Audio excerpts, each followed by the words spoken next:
Detrás de cada decisión importante hay un profesional que hace que todo tenga sentido. Personas que analizan, cuestionan y construyen confianza todos los días. Llega mayo y con él el mes de la Contaduría Pública 2026.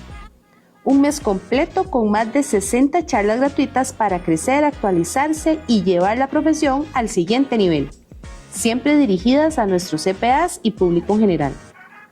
Contaremos con diferentes ejes temáticos dentro de los cuales tendremos tributaria, fiscalidad internacional, normativa técnica, transformación digital, inteligencia artificial, financiero, habilidades blandas y muchos más. Conectando a todo el país desde nuestra sede central y filiales. Porque crecer también es compartir. No te lo puedes perder. Sé parte del mes de la Contaduría Pública 2026, que llega gracias a nuestros patrocinadores.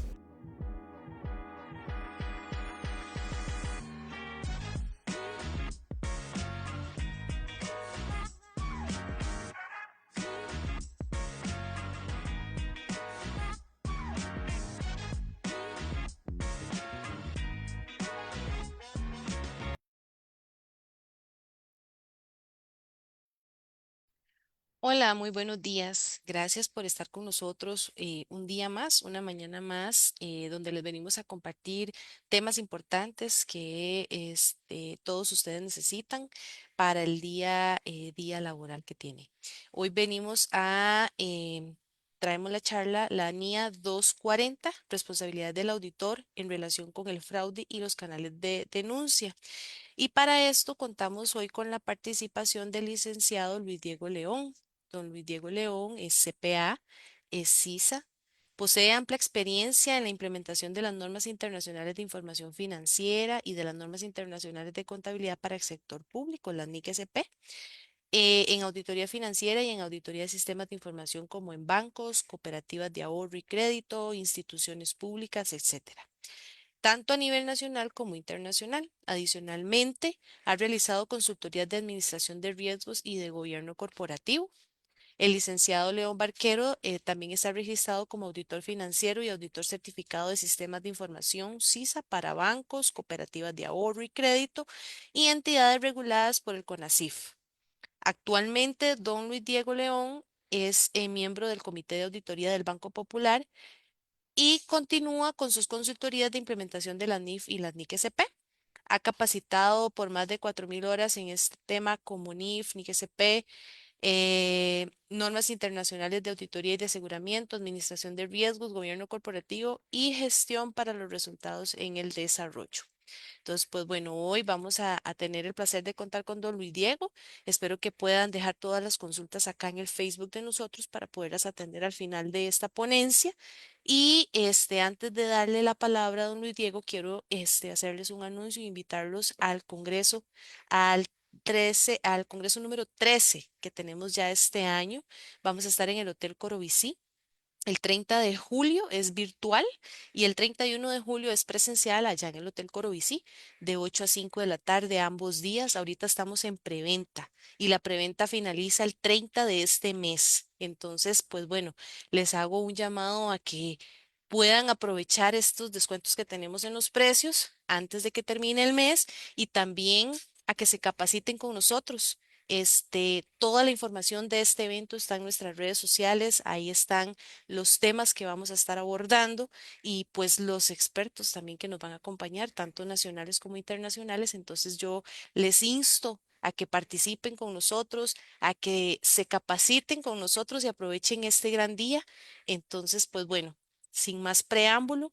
Cualquier consulta que tengan sobre el Congreso o cualquier consulta que tengan sobre cursos o lo que ustedes deseen, pueden contactar a Desarrollo Profesional al 2297-0045, las extensiones 120, 121 y 123, o al correo desarrollo.profesional@ccpa.or.cr. Igualmente, como les dije ahorita, toda la información de nuestros contactos y toda la información del Congreso y de capacitaciones está en las redes sociales. Cualquier duda que tengan, se acercan a nuestro Facebook y ahí van a encontrar todo. Nos llaman y con todo gusto nosotros les vamos a atender. Entonces, pues bueno, sin más preámbulo, don Luis Diego, muy buenos días, bienvenido y puede empezar con su ponencia. Muy buenos días. Primero agradecer al colegio por la invitación y esperamos que sea de su grado esta exposición. Voy a compartir la exposición para entrar ya a lo que vinimos. Tal vez Kaylee sí me confirma que se está viendo. Sí, señor, don Luis Diego, sí se ve. Perfecto. Voy a quitar aquí un poquillo para que no haya efectos con el video. Básicamente, ¿verdad? Vamos a hablar sobre la nueva NIA 240, responsabilidad del auditor financiero en relación con el fraude y los canales de denuncia en Costa Rica. Ese va a ser el enfoque. Aquí está el objetivo general. Vamos a ver esta NIA 240, pero nos vamos a enfocar en lo que dice con respecto a canales de denuncia.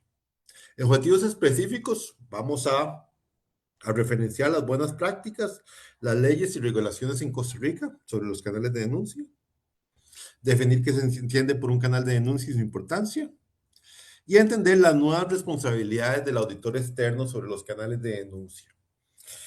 Aquí obviamente me voy a referir más al auditor externo, que es, que es parte del Colegio de Contadores Públicos en Costa Rica, pero cualquier otra pregunta o duda que tengan ustedes la podemos ver. Voy a poner el contexto del canal de denuncia en Costa Rica. Esto sale de un editorial de La Nación del 11 de enero del 2026. El título es El 92% del personal de CONAVI sabe de prácticas indebidas, pero mayoría teme denunciar. ¿Qué es eso? Y eso sí quiero, para ponerlo en contexto, me parece importante. El 92% del personal de CONAVI afirma conocer comportamientos inaceptables dentro de la entidad y lo que es más grave, el 60% no se atreve a denunciar por temor a represalias o miedo. CONAVI no dispone de un canal específico. Perdón, todo esto viene en la noticia. La noticia también se la facilité, en la editorial. Está en la referencia, ¿verdad? El material junto con esta exposición se puede solicitar al colegio, si ustedes quieren. CONAVI no dispone de un canal específico para denunciar actos de corrupción que garantice desde el inicio la confidencialidad del denunciante. Aquí, obviamente, es cierto que la institución cuenta con algunos procedimientos y formularios para atender denuncias, sin embargo, no se garantiza su efectividad, a pesar de que la ley de protección de las personas denunciantes y testigos de actos de corrupción contra represalias y la ley contra corrupción y enriquecimiento ilícito de la función pública establecen salvaguardas claras para quien se atreve a denunciar. CONAVI solo recibe quejas y denuncias únicamente a través de un canal digital que exige la identificación del denunciante y no permite denuncias anónimas. Peor aún, este departamento tiene la discrecionalidad para negar la confidencialidad, una garantía que según la ley debería resguardarse durante todo el proceso. Obviamente, como dice aquí la editorial, esto desincentiva, ¿verdad?, las denuncias. Y aquí habla de algunos casos muy interesantes, esta editorial, esto es textual. No se debe olvidar que la denuncia anónima fue clave para destapar en 2004 los escándalos de la Caja Costarricense del Seguro Social, Fisher, e ICE Alcatel. Más recientemente, el Banco de Costa Rica confirmó que la investigación sobre la cuestionada compra del Parque Empresarial del Pacífico, adquirido por su sociedad administradora de fondos de inversión en 70.8 millones de dólares y luego evaluado en 27.4 millones, se inició gracias a 3 denuncias anónimas recibidas en marzo del 2021.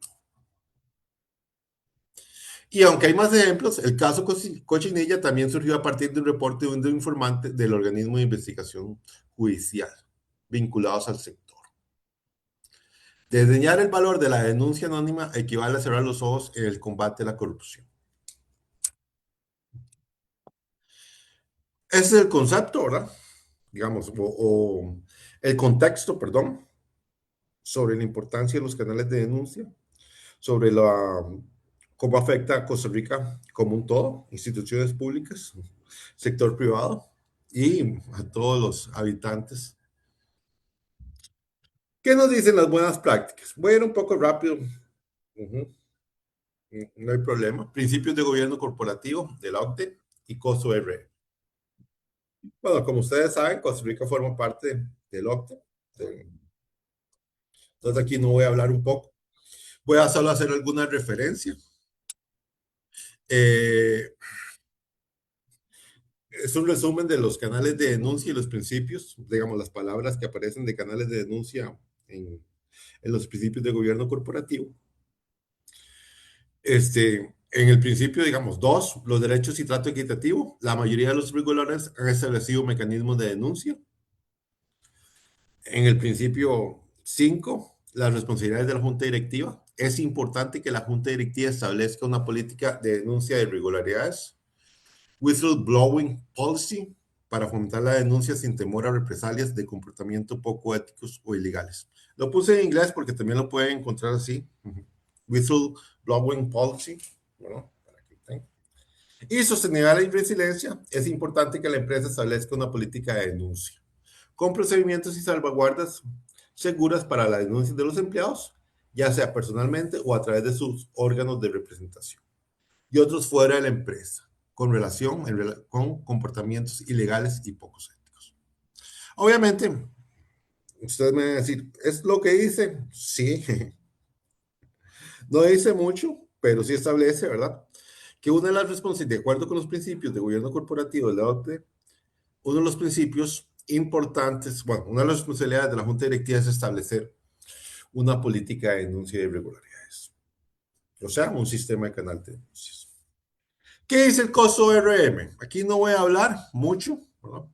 No menciona específicamente lo del canal de denuncia, sino que lo más cerca que dice es que la administración proporciona una variedad de canales para que el personal pueda informar inquietudes sobre la toma de riesgos, conducta empresarial o comportamiento potencialmente inapropiados o excesivos sin temor a represalias. Básicamente dicen, establezcanlo, pero no hay mucho que. ¿Qué dicen las leyes? Obviamente aquí no va a ser un curso de leyes, pero sí quiero hacer algún resumen, ¿no? de estas leyes y que también ustedes las tengan, al menos los nombres, y las puedan buscar o bajar, ¿verdad? El sitio web de la Procuraduría. Resumen de la Ley de Protección de las Personas Denunciantes y Testigos de Actos de Corrupción contra represalias laborales. Básicamente esta ley lo que busca es brindar protección a las personas denunciantes y a los testigos de actos de corrupción nacional. Define denuncia por acto de corrupción, la comunicación verbal o escrita de información sobre presunta comisión de un acto de corrupción realizada ante el sector público o privado. Incluye la denuncia pública. Aquí viene un poquito más de la definición, no la voy a leer, pero sí, al menos hay bastantes definiciones. ¿Y cuál es el objetivo realmente de esta ley? Al menos en lo que yo vi o analicé. Es brindar protección a las personas denunciantes y a los testigos de actos de corrupción nacional. Y lo que habla muy claramente, ¿verdad? Es que los denunciantes deben ser protegidos de represalias laborales. La persona que haya denunciado sin revelar su identidad mediante una denuncia anónima ante cualquier instancia o mediante una denuncia pública y posterior debe ser protegido. Y en el sector privado, al menos en Costa Rica, se exige que se cuente con un canal, bueno, con un canal de denuncias, bueno, cuando se cuente con más de 50 empleados. Obviamente, esta ley es muy amplia. No sé, no la estoy explicando acá, solo estoy haciendo tal vez un resumen muy sencillo de que la ley sí exige, ¿verdad?, que se proteja la identidad de las personas y que no se tomen represalias laborales. Existe otro resumen de ley contra la corrupción y el enriquecimiento ilícito en la función pública, ¿no? Tal vez lo más importante de esta ley es que la confidencialidad de la identidad de la persona denunciante. Esto es muy, muy importante. Si este derecho de confidencialidad no se está proveyendo, va a ser muy difícil recibir denuncias. Entonces, aquí lo voy a dejar, ¿no? En solo eso, voy a recalcar la confidencialidad de la persona denunciante, que es algo muy, muy, muy básico, pero muy importante. ¿En qué sentido? Por ejemplo, y voy a hacer un ejemplo que yo he visto hace como 2 años. No voy a decir ni qué país ni dónde, pero había una reguladora, una entidad reguladora que lo que decía es que usted tenía que, sí, podía denunciar, ¿verdad? Era una reguladora de, podía denunciar, pero su nombre quedaba acá, tenía que poner siempre su nombre y su identidad. Y no solo eso, sino que la denuncia se le daba, ¿verdad? A la entidad que usted había denunciado con su nombre incluido. Obviamente, si usted ya sabe eso por anticipado, las posibilidades de que usted denuncie se vuelven mínimas. Existe otra ley, ¿verdad? De la ley de control interno, que también recalca en artículo 6 confidencialidad de los denunciantes y estudios que originan la apertura de procedimientos administrativos. Ujú. Aquí lo voy a leer, lo voy a dejar, ¿verdad? Un poquito. Entonces, bueno, la Contraloría General de la República, la Administración y las auditorías internas guardarán confidencialidad respecto a la identidad de los ciudadanos que presenten denuncias ante sus oficinas. Aquí hay un resumen de los lineamientos generales para análisis de presuntos hechos irregulares. ¿Qué nos dice básicamente, verdad? No, ese es un marco. Nos dice, y lo voy a decir, que también se pueden hacer denuncias a las auditorías internas.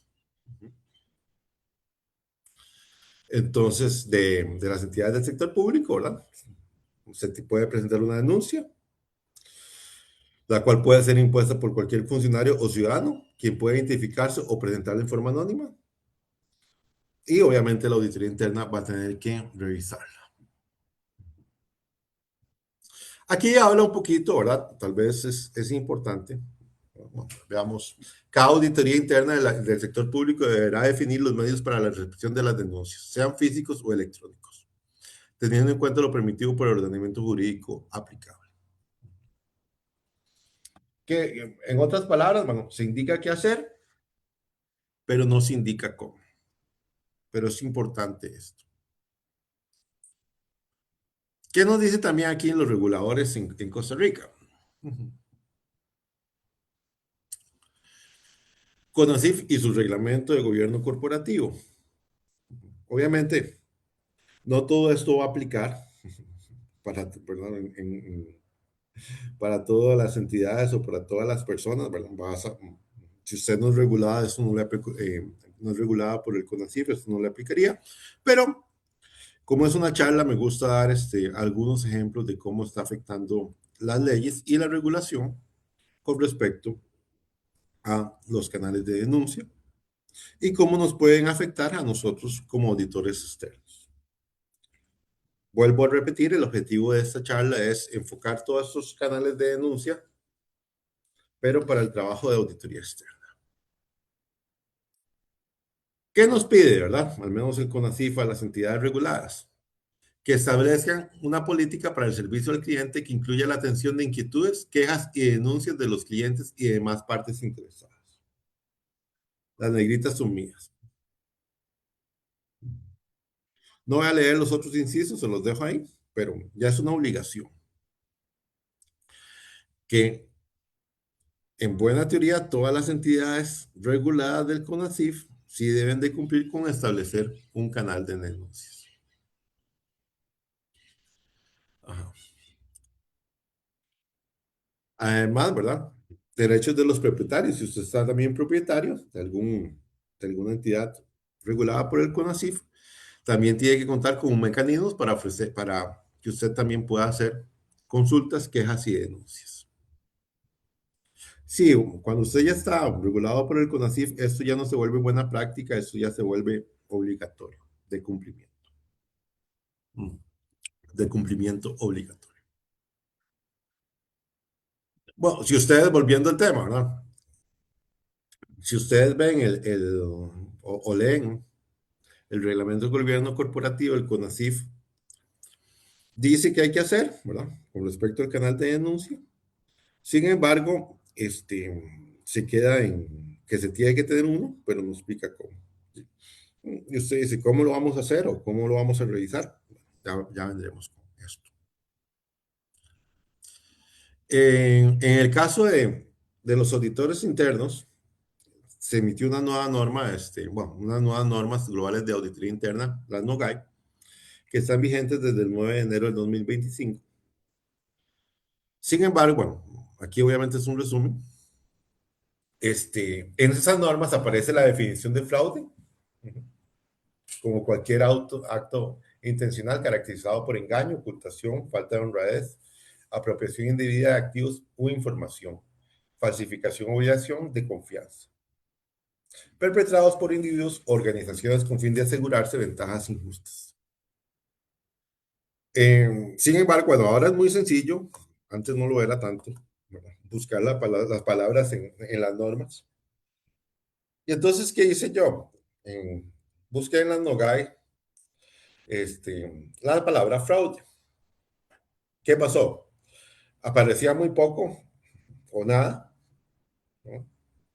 Prácticamente aparece que en la norma 9.4, plan de auditoría, dice que el plan de auditoría debe considerar la cobertura del gobierno, tecnología de información y el riesgo de fraude, entre otras cosas. O sea que nos dice, bueno, sí, tenemos la definición y usted como auditor interno tendría que considerar el riesgo de fraude.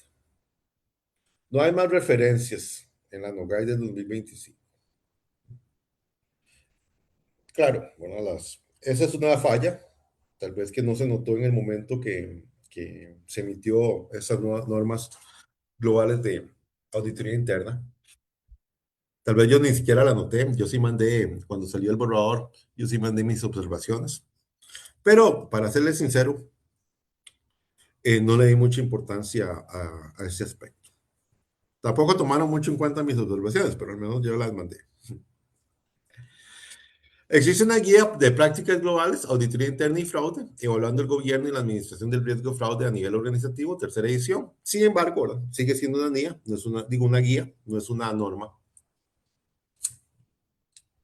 Por lo tanto, no es de carácter obligatorio. Así que nos queda a los auditores internos ampliar o saber cómo vamos a aplicar esto, es decir, el plan de auditoría que debe considerar el riesgo de fraude. ¿Por qué eso es tan importante? Si es de Occupational Fraud 2024, ¿verdad? Un reporte a las naciones de la Asociación de Examinadores de Fraude Certificados.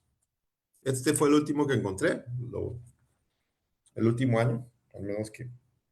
Pero ¿qué importa? Yo creo que los detalles, digamos, la información sigue siendo útil. El 43% de los fraudes fue detectado por denuncias. Es 3 veces mayor que el otro método más productivo. Otros métodos de detección comunes incluyen la auditoría interna y revisión por la administración. Más de la mitad de las denuncias eran de empleados, 52, clientes y proveedores.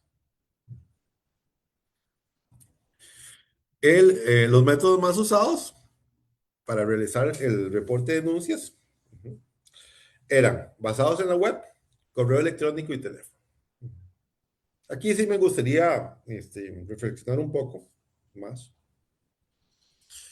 De acuerdo con esta asociación, el método para detección de fraudes más efectivo es el canal de denuncias.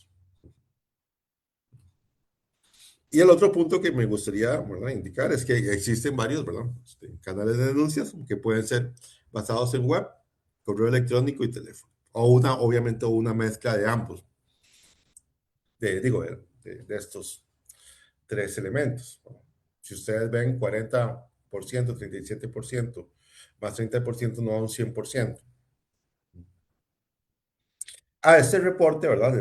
También puede ser, está bajado de internet, es libre. No sé si hay una versión en español. La que yo usé en ese momento estaba en inglés, pero ahora gracias a las herramientas que tenemos por internet, las traducciones se vuelven, y bueno, y la inteligencia artificial, las traducciones se vuelven más sencillas. También quería presentarles este libro, bueno, un resumen de este libro, Rules for Whistleblowers, de Stephen Martin Cohn, del 2023. ¿Y por qué es tal vez importante este libro, verdad? Bueno, el resumen. Porque nos habla de una situación de cómo los canales de denuncia han ayudado en Estados Unidos. El Congreso de los Estados Unidos reconoció que sin denunciantes, whistleblowers, los crímenes de cuello blanco son casi imposibles de detectar. Aquí voy a hacer un poquito más, apartarme, pero creo que está relacionado. Que los auditores externos encuentren bueno, primero, voy a empezar por otra parte. Los fraudes, bueno, cuando son cometidos por la administración, son muy difíciles de detectar por los auditores externos. No es que uno se puede, que yo quiero cubrir las espaldas, pero al estar la administración involucrada en esto y ellos tener más tiempo y más conocimiento de la entidad, pueden ocultar mejor un fraude. Y bueno, y aquí dice esta frase que es muy linda, es porque la corrupción está diseñada para ser escondida. No se parece al asesinato, robo. Un fraude exitoso, tal como el pago de sobornos, es escondido. Aquí habla de que, al menos en Estados Unidos, el éxito de las leyes de recompensas por whistleblowing han sido casi increíbles.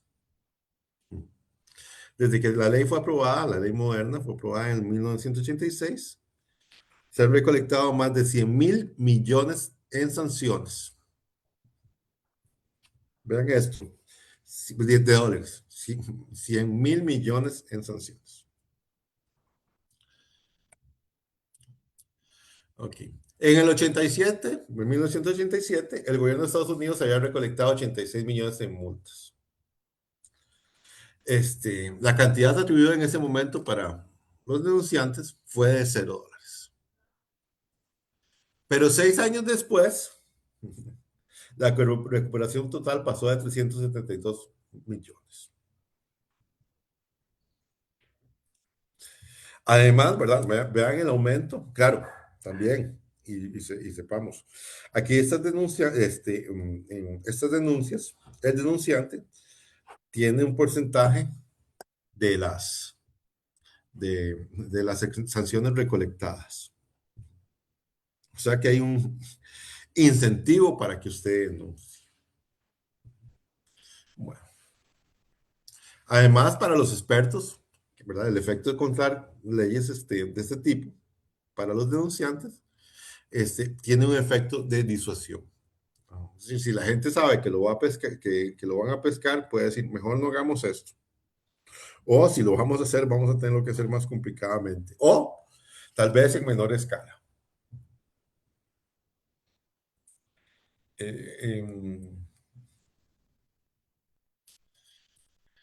Entonces, aquí está.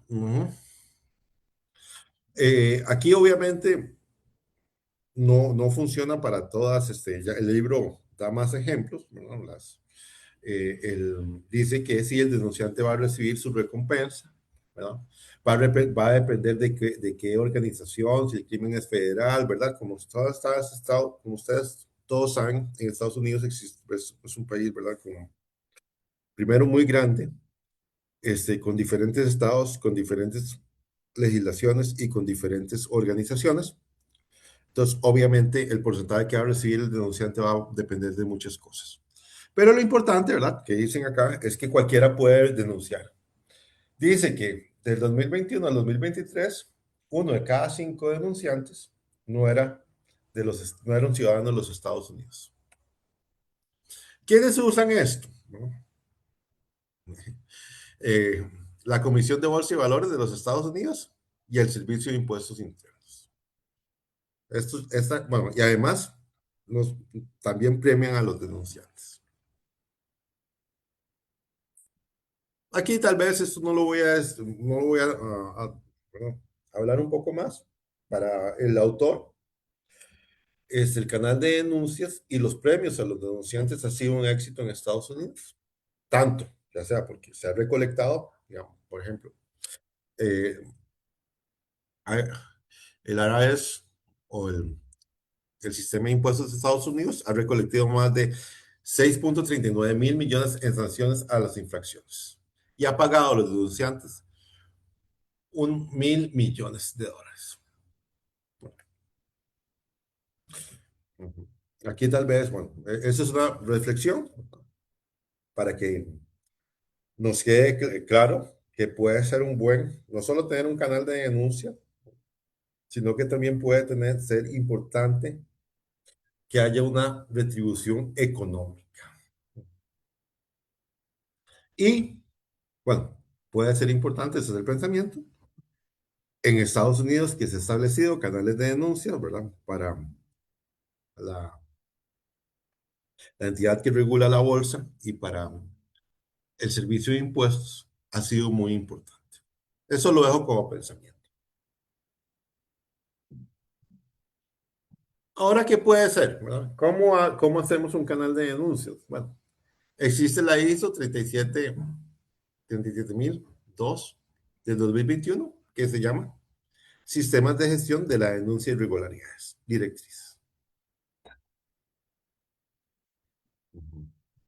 Esta está relacionada, ¿verdad?, con varias otras ISO, como gestión de riesgos, gobierno corporativo, gestión antisobornos y gestión de sistemas de cumplimiento.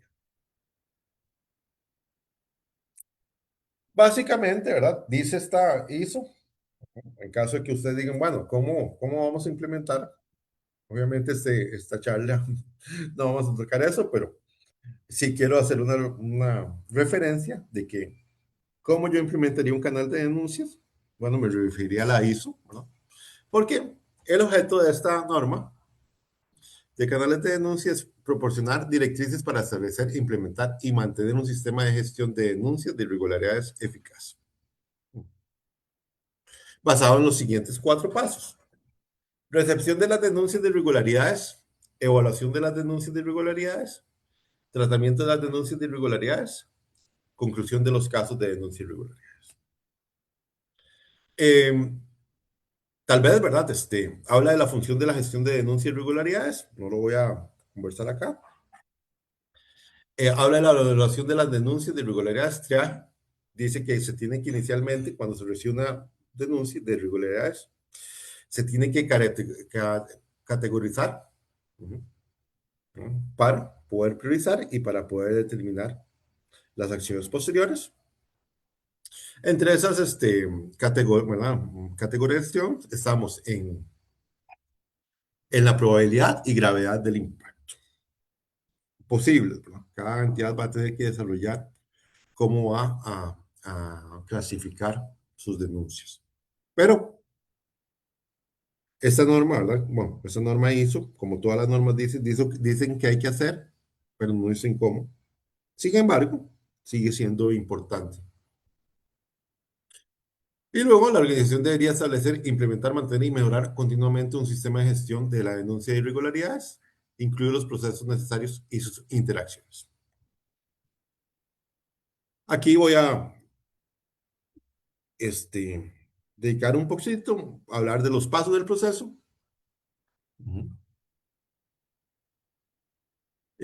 Bueno, recepción de las denuncias de irregularidades. El sistema de gestión de la denuncia de irregularidades deberá especificar cómo se pueden realizar y recibir las denuncias.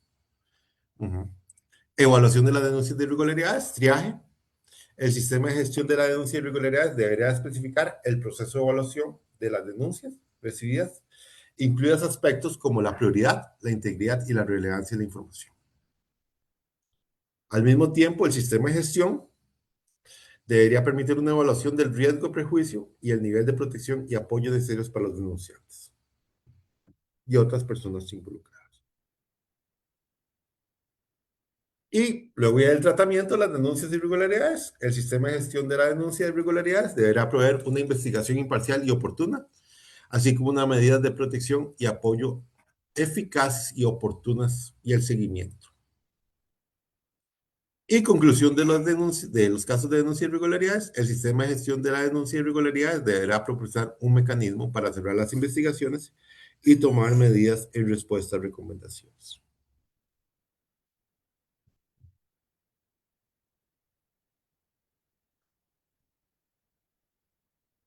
Aquí hace un resumen, ¿verdad? De los 4 pasos: recepción de las denuncias de irregularidades, evaluación de las denuncias de irregularidades, tratamiento de las denuncias de irregularidades y conclusión de los casos de denuncias de irregularidades.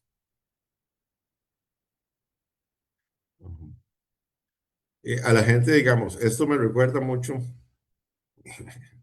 el proceso, digamos, bueno, yo soy auditor de sistemas, el proceso de gestión o el proceso de administración de incidentes.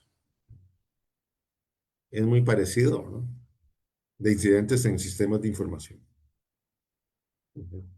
Ustedes tienen un incidente, se clasifica el incidente, no sé, no, por ejemplo, voy a hacerlo más sencillo, no tengo acceso a internet, pero ¿usted quién es? Soy un empleado que necesita una conexión a internet eh, al menos una vez al día.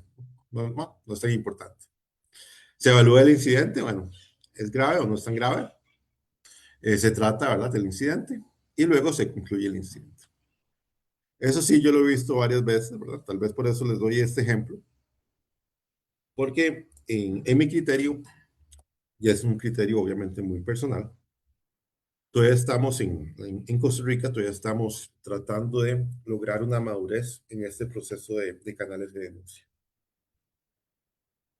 Ok. Bueno, ¿por qué expliqué lo del ISO, verdad? Porque lo del ISO 37.2000, digo 37.002, Sistema de Gestión de Denuncia de Irregularidades. Porque primero si no conocemos este tema, yo les recomendaría comprar esta norma. Esta norma está en español y la pueden comprar uy, se me olvidó el nombre de la asociación en Costa Rica, pero pongan asociación, pongan este nombre y pongan en Costa Rica y les va a aparecer ellos y ellos se las manden en un formato digital. Así fue como yo la conseguí. Bueno, hay que pagarla, ¿verdad? Tampoco es gratuita, pero el precio no es excesivo.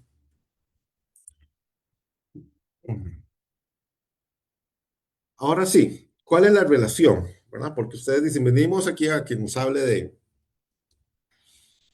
de la norma internacional de auditoría 240 que cambió responsabilidad del auditor en relación con el fraude en una auditoría de estados financieros, que ya va a entrar en vigencia el 15 de diciembre del 2026, de este año.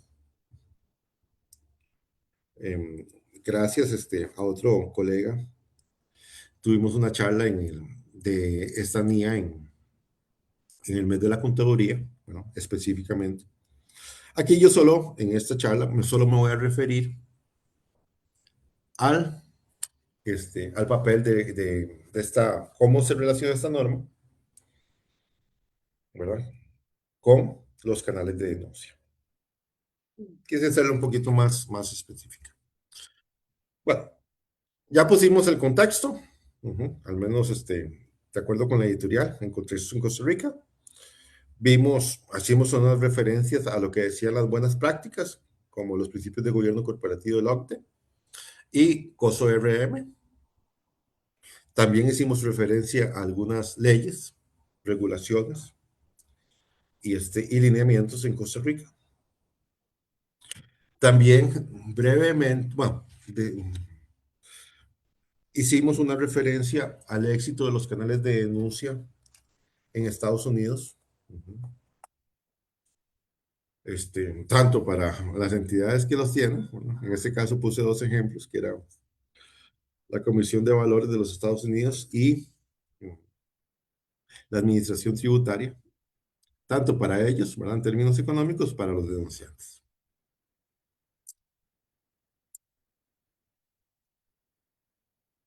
Esa norma, ¿verdad?, básicamente, y ese es el énfasis que se le da, es que, bueno, para aplicar esta norma bien tenemos que tener escepticismo profesional, actitud que incluye una mentalidad inquisitiva,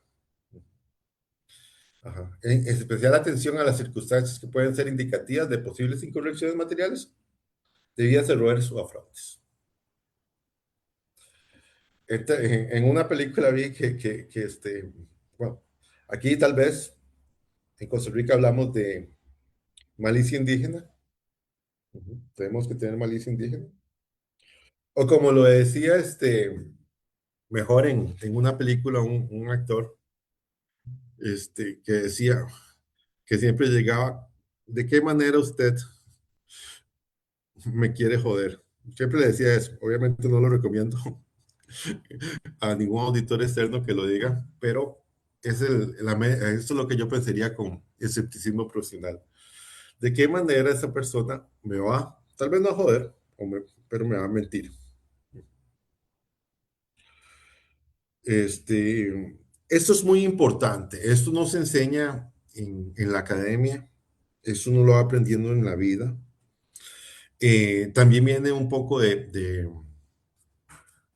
y yo creo ya después de una reflexión, después de estar más en esto, más de 30 años, que también depende de la personalidad. Alguna gente quiere ser querida. Si usted quiere ser querido, ¿verdad? Pues como decía un socio de una empresa, de una firma contable que yo trabajaba, y quiere ser auditor, no creo que esta sea una buena profesión. Y si usted quiere ser auditor muy bueno, compre perro. Y si quiere ser el mejor, tenga dos, para que alguien lo quiere cuando usted llegue a la casa. Claro, eso es un poco exagerado, pero espero que se exprese este punto. Y luego el juicio profesional, que es la aplicación práctica, bueno, de la formación práctica, el conocimiento y la experiencia relevante. Van muy unidas. ¿Qué necesitamos? Básicamente, tener una formación práctica, es decir, estudios universitarios para el auditor externo también, y luego capacitación continua, el conocimiento, estudiar las normas de, las NIF, las NIAS y cualquier relacionada, y la experiencia también, porque es muy difícil, a pesar de que ustedes tengan, ¿verdad?, la formación, o yo tenga la formación y el conocimiento, si nunca he hecho tal procedimiento de auditoría o nunca he revisado tal a una partida contable, me puede costar o me puede ser que no la revise adecuadamente. Entonces, estos son dos conceptos que tenemos que la norma, la nueva NIA 240 enfatiza y que yo considero que tenemos que tomarlos muy en cuenta. Otra colega me decía que el escepticismo profesional, todo el mundo hablaba de eso, pero que es tan difícil porque no es como un chip que uno le pueda poner a otra persona. No es algo que uno pueda aprender estudiando. Pero tenemos que pensar si somos escépticos. ¿Cuáles son los grandes cambios que tuvo esta norma? Y los voy a mencionar rápidamente. Hace un énfasis en las responsabilidades del auditor y clarifica. Refuerza el escepticismo profesional durante la auditoría. Dice que tenemos que siempre, ¿verdad?, aplicar la lente de fraude y la identificación y evaluación del fraude. Siempre tenemos que estar pensando, ¿verdad?, al menos en auditoría de estados financieros, esas normas, no lo dije anteriormente, pero esas normas internacionales de auditoría están hechas para la auditoría de estados financieros. Pueden ayudar para otras cosas, pero el objetivo principal son, bueno, las auditorías de estados financieros. Comunicación continua durante la auditoría con la administración. Requerimiento de un esfuerzo robusto de trabajo si el fraude o sospecha de fraude es identificado. Transparencia en los aspectos claves de auditoría relacionados al fraude. Y se aumentan los requerimientos de documentación de la auditoría. ¿Cuáles son los grandes, digamos, cambios a enfatizar en esta charla? Existe una alineación de la NIA 240, fraudes, con la NIA 315, identificación y valoración del riesgo y corrección de material. Es decir, cuando sacamos la NIA 315, tenemos que incluir la posibilidad o los riesgos de fraude, pues, que ya viene dado en esa NIA, ¿verdad? Obviamente esta charla se sale de eso, pero sí tiene unos factores de riesgo de fraude que ustedes pueden revisar después. Cambia el informe de auditoría. Habla sobre la responsabilidad del auditor sobre el fraude, entre otras cosas, ¿verdad? Y si existe evidencia de fraude, de acuerdo con los programas no. El auditor, aquí entramos en el punto, debe tener y revisar los programas de irregularidades de la entidad u otro programa para denunciar fraudes, pues un programa de denuncia de irregularidades suele ser un componente esencial de la gestión del riesgo de fraude de una entidad. ¿Qué es esto? Bueno, y aquí es un cambio importante, al menos para mí fue un cambio importante a la hora de leerlo, es que debemos obtener y revisar los programas de irregularidades de la entidad u otro programa para denunciar fraudes.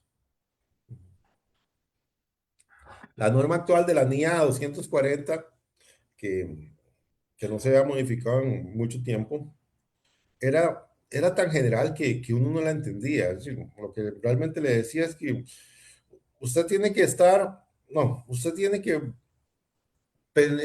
pensar que si existe el fraude y que si lo existe, tiene que, ¿verdad? Tiene que, entraría como error. Eso le decía básicamente, al menos así lo entendí yo, la 240.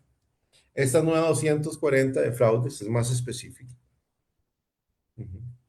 Y también le exige el auditor, ¿verdad? Si existe ese fraude, usted tiene que investigarlo. No si existe fraude, ¿verdad? No, si existe evidencia de que puede haber un fraude del canal de denuncias. Aquí no habla del alcance de esta NIA, no la voy a decir, ¿verdad? Pero obviamente, como todas las NIAs se relacionan con otras, como la NIA 200, objetivos y principios generales que gobiernan una auditoría de estados financieros, la NIA 315, identificación y valoración de riesgos, la NIA 330, procedimientos del auditor en respuesta a los riesgos, y obviamente la NIA 701, de aspectos claves a comunicar, ¿no? Y obviamente la NIA del informe. ¿Qué tenemos que hacer? Y aquí, ¿verdad? Estamos hablando de los auditores externos, un CPA, que es auditor externo y que tiene que dar una opinión sobre los estados financieros. Deberá, ve acá, obtener una comprensión de el programa de denuncia de irregularidades de la entidad u otro programa para denunciar fraudes. Si la entidad cuenta con dicho programa, incluye como la gerencia, si corresponde, los encargados de gobierno corporativo, aborden las denuncias de fraude realizadas a través del programa. Vean acá, ya nos dice, señores, ustedes tienen que tener una comprensión del programa de denuncia de irregularidades. O sea, bueno, o el canal de denuncia de fraudes. Así le puse yo. Puede ser que en las diferentes entidades se llame diferente, obviamente en los diferentes países.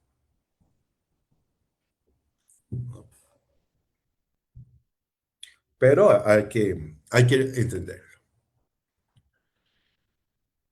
Tenemos que realizar consultas a la gerencia sobre las comunicaciones de cómo la gerencia y los encargados del gobierno responden a los riesgos de fraude de la entidad. O sea que también tenemos que conocer, ¿no?, la administración del riesgo de la entidad. Y luego tenemos que realizar consultas a los encargados del gobierno sobre si tienen un conocimiento de algún fraude o sospecha de fraude, incluyendo denuncias de fraude. Incluya las recibidas a través de denuncias o quejas que afecten la actividad y, de ser así, cómo han respondido a tales asuntos.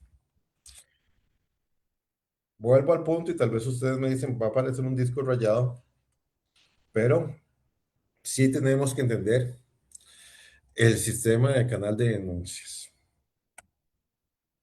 ¿Qué más tenemos que hacer, verdad? Obtener una comprensión de los aspectos del proceso de la entidad para supervisar el sistema de control interno que aborde las evaluaciones continuas e independientes para supervisar la eficacia y controles de prevenir o detectar el fraude. Y si se cuenta con una auditoría interna, los objetivos de esta en relación con la supervisión de los controles sobre riesgos de fraude. Okay. O sea que tenemos que tener ya específicamente una comunicación y entendimiento con lo que está haciendo la auditoría interna con respecto al fraude. ¿Qué tenemos que preguntarle a la auditoría interna? Bueno, ahora me pongo del lado del auditor externo. ¿Han realizado procedimientos para supervisar los controles sobre los riesgos de fraude durante el periodo? ¿Tienen un conocimiento de cualquier fraude o sospecha de fraude, incluida las denuncias de fraude que afecten la entidad y desean obtener su opinión sobre los riesgos de fraude? ¿Y son conscientes de las deficiencias en el sistema de control interno relacionado con la prevención y detección de fraude? Aquí sí va a ser un poco, ¿verdad? Aquí vamos a tener los auditores internos, digo externos, en Costa Rica. Sí mantener una comunicación eh, con la auditoría interna. Y también, bueno, como hemos visto, muchas auditorías internas reciben denuncias.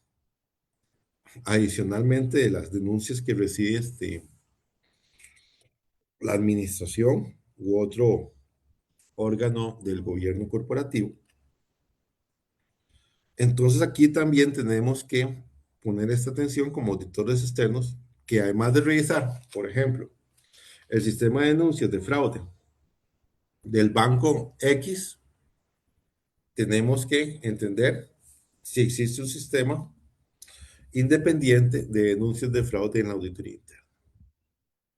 Entonces teníamos que revisar las dos cosas. Vea que esta norma, bueno, por eso solo me estoy refiriendo, obviamente tiene muchos cambios, pero sí implica una labor más extensa, ¿verdad? Tanto en trabajo como en documentación del auditor externo con respecto a los canales de denuncia, entre otras cosas, pero el énfasis de la charla es este. Eh, Aplicación del material eh, de la guía, también tiene una guía, esta norma internacional de auditoría 240. Aquí habla sobre la importancia de los canales de denuncia, porque dice que la mayoría de los fraudes, a menudo los fraudes se descubren a través de las pistas o denuncias presentadas a través del programa de denuncia de irregularidades en una entidad. Pueden ser, ¿verdad? Como aquí lo dice, se pueden llamar diferente, línea directa de denuncias de fraude, ¿verdad? U otros nombres. Y dice acá, muy importante, un programa de denuncia de irregularidades suele ser un componente esencial de la gestión del riesgo fraude de una entidad. Obviamente aquí también, digamos, como dicen las normas, obviamente el diseño de un programa de denuncia de irregularidades variará sobre la naturaleza y la complejidad de la entidad, incluyendo su exposición al riesgo. Pueden ser, ¿verdad? Pueden ser los programas, pueden ser formalizados o no, puede ser correo electrónico, sitio web o teléfono, capacitación formal para todos los empleados, informes periódicos a la gerencia, etcétera.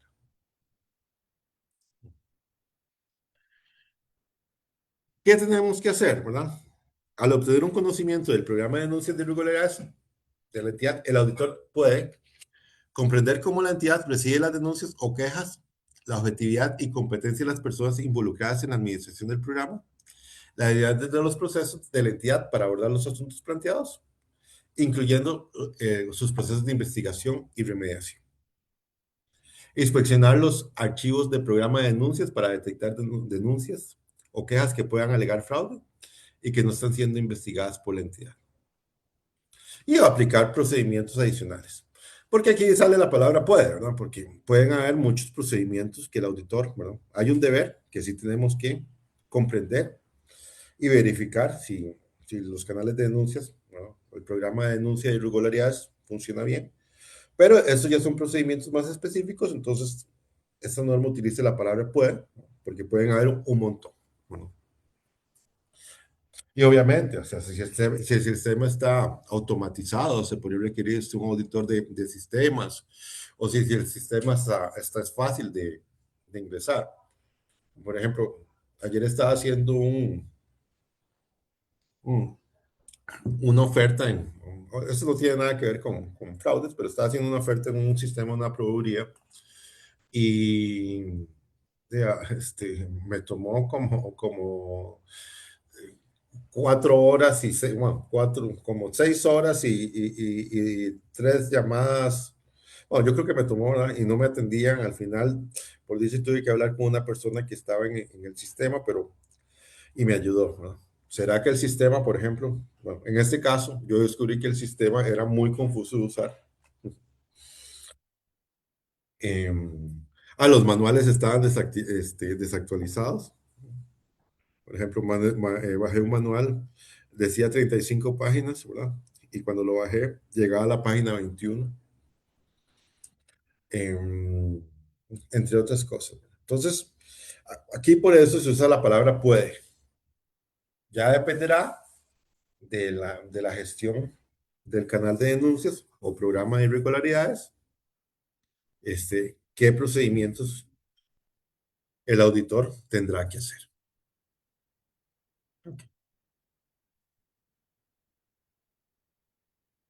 Bueno, haciendo una conclusión acá, básicamente, ahora sí les dice, nos dice a los auditores externos, ¿verdad? Esta nueva NIA 240. Señores, pónganle atención al canal de denuncias o al programa de denuncias de irregularidades. Yo lo llamo canal de denuncias. Pero claro, aquí la norma lo llama programa de denuncia de irregularidades. Se puede, como les comenté, se puede llamar diferente. Entonces, sí, señores, ya tenemos una responsabilidad más en hacer la auditoría de estados financieros. Aquí vamos a concluir. Yo creo que estamos concluyendo más o menos bien. Vamos por el minuto 53. Conclusiones, bueno, existen buenas prácticas que se refieren a los canales de denuncia, principios de gobierno corporativo y costo de RM. Obviamente no son muy extensivas, pero ahí tiene la referencia en esta exposición. Existen leyes en Costa Rica que abordan aspectos de los canales de denuncias. No los voy a leer aquí cuáles son. Ustedes también lo tienen. Sí, tal vez es importante, ¿verdad? Que estas leyes enfatizan la confidencialidad del denunciante. Eh, Lineamientos generales para el análisis de presuntos hechos irregulares de la Contraloría General de la República en Costa Rica indican, ¿verdad?, que la auditoría interna también debe conocer las denuncias de los posibles hechos irregulares. CONACYF exige un canal de denuncias en su reglamento de gobierno corporativo para las entidades reguladas.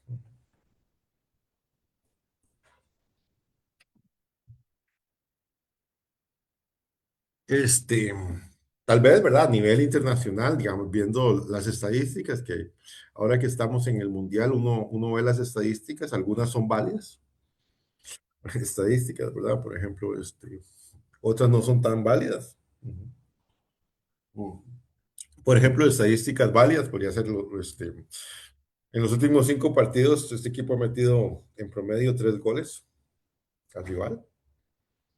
Otras estadísticas que no son válidas son cuando dicen, hace 40 años este equipo le ganó por 7 goles a 0. Ay, eso fue hace 50 años o 40 años, ¿no? Pero sin embargo, yo creo que esas estadísticas, al menos del informe de Occupational Fraud del 2024, que dice que 43% de los fraudes fue detectado por denuncias, es importante, ¿verdad?, para tanto auditores externos, auditores internos y la administración y órganos del gobierno corporativo que sepan la importancia de contar con un canal de denuncias.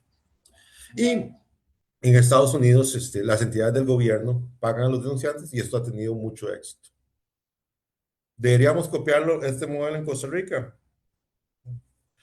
Obviamente no es una conclusión, más que todo es una pregunta. Luego, bueno, tanto para el auditor, bueno, tanto para la administración que debe implementar un canal de denuncia. Recuerdo que existe la ISO 37002, sistemas de gestión de la denuncia de irregularidades, que básicamente habla de 4 pasos para el proceso de denuncia: recepción de las denuncias de irregularidades, evaluación de las denuncias de irregularidades, tratamiento de las denuncias de irregularidades y conclusión de los casos de denuncia de irregularidades. ¿Qué nos dice acá también la nueva NIA 240? Enfatiza el escepticismo profesional y el juicio profesional. Alineación de la NIA 240 de fraudes con la NIA 315, es decir, ya tenemos que, cuando hagamos la NIA 315, tenemos que incluir elementos de riesgo de fraude en la incorrección material. Bueno, y cambia el informe de auditoría, entre otras cosas. Cambia varias cosas, pero aquí es lo más importante. Luego acá, tal vez, ¿verdad? Conclusiones del auditor externo. El auditor debe obtener y revisar los programas de irregularidades de la entidad. Pues un programa de denuncia de irregularidades suele ser un componente esencial de la gestión del riesgo de fraude de una entidad. O sea, señores auditores financieros, tenemos que revisar sí y sí, ¿no?, los programas de irregularidades.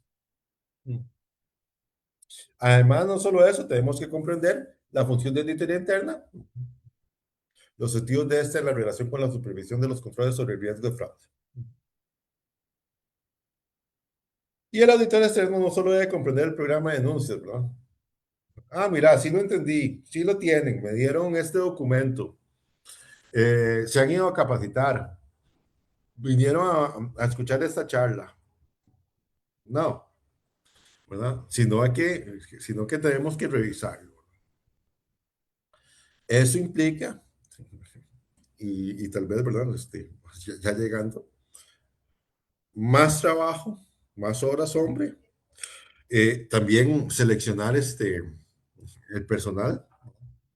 Como es un tema tan delicado, yo no mandaría si fuera un socio de una firma, no mandaría un junior, ¿verdad? Un auditor junior, mandaría un auditor senior o con experiencia. Uh-huh. Y si fuera el caso, algún gerente, ¿verdad? Y dependiendo del sistema de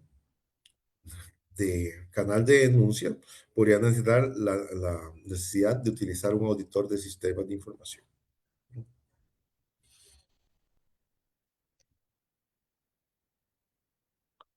Y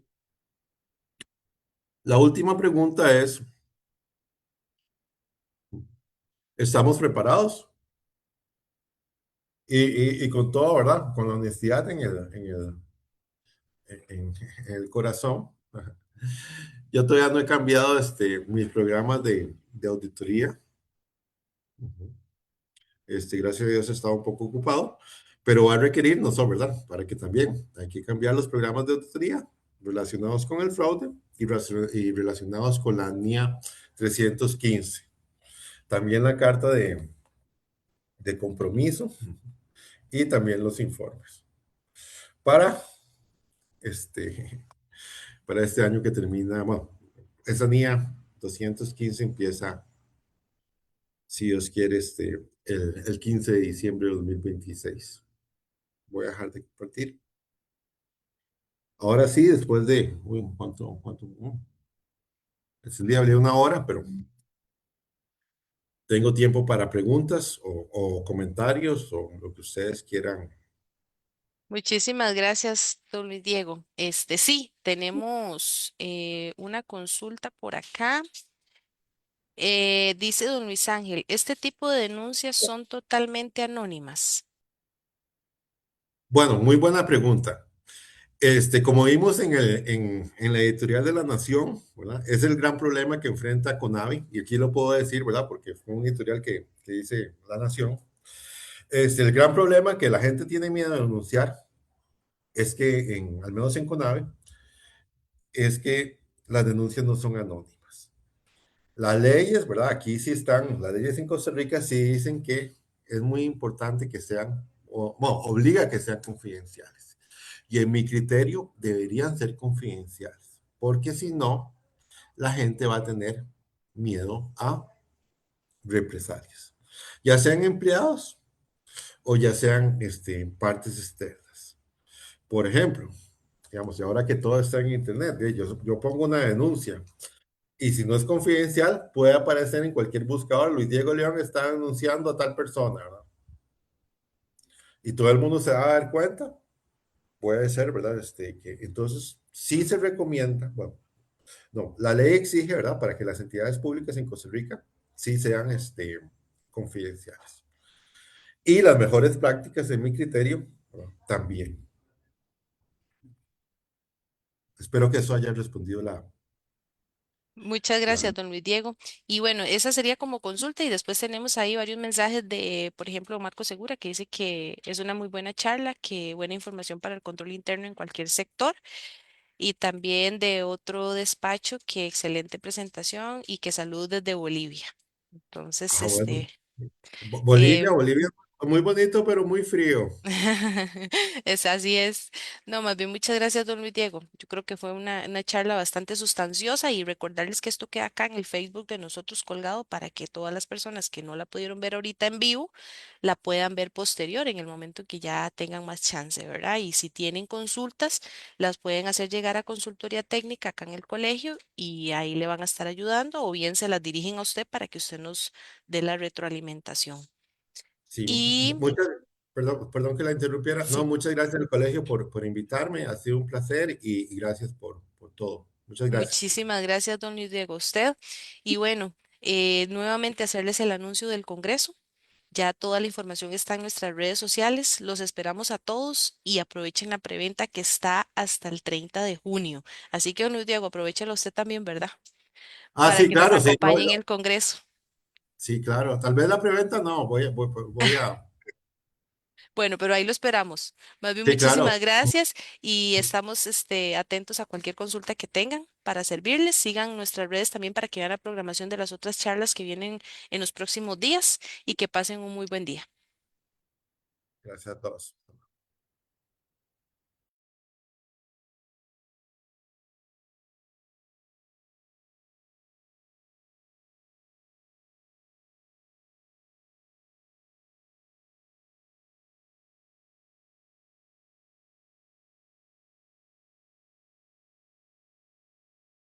Información financiera para un futuro sostenible. La información financiera evoluciona. ¿Está usted preparado para los nuevos desafíos? Le invitamos a participar en el 13º Congreso Internacional de Información Financiera 2026, los días 30 y 31 de julio. El 30 en modalidad virtual y el 31 presencial en el Hotel Crown Plaza Corobicí. Ambos días de 8 de la mañana a 5 de la tarde. Conozca las últimas tendencias en normas NIF de contabilidad, normas NIF de información a revelar sobre sostenibilidad, normas de contabilidad NIF para las pequeñas y medianas entidades, inteligencia artificial aplicada a la información financiera, control interno, transformación digital, prevención del fraude y mucho más. Además, su empresa puede formar parte de este importante evento como patrocinador, platino, oro, plata o promocional, fortaleciendo su posicionamiento ante profesionales y líderes del sector.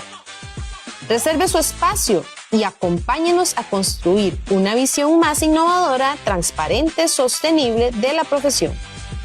13º Congreso Internacional de Información Financiera 2026. Información financiera para un futuro sostenible.